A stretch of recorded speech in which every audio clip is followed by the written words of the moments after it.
બે સ્થાનિક જે હાજીખાના બજારના બે નવયુવાનો કહેવાય એ લોકો એક મોટું ટોળું લઈને અહીંયા આવ્યા, મસ્જિદમાં પ્રવેશ્યા.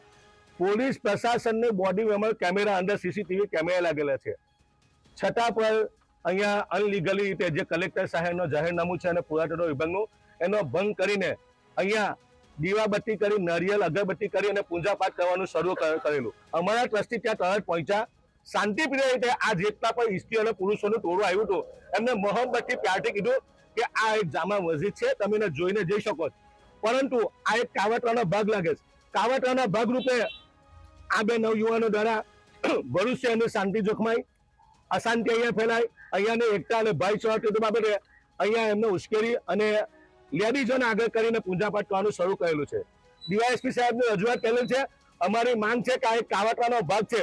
ભરૂચ શહેર શાંતિપ્રિય શહેર છે, પરંતુ અહીંયાના લોકો પણ સારા છે. અમારા સ્થાનિક નવયુવાનો આ વિસ્તારના જ્યારે પણ કોઈ પ્રવાસી અહીંયા આવે તો એમને વેલકમ કરે, પરંતુ આ એક ટાર્ગેટ કરવાનું છે. ભરૂચ શહેરને કોમી તોફાનોમાં જોખમવાનો એક ષડયંત્ર છે. અમારી જિલ્લા વહીવટી તંત્ર અને પ્રશાસન પાસે માંગ છે તાત્કાલિક અને નિષ્પક્ષ તપાસ થવી જોઈએ.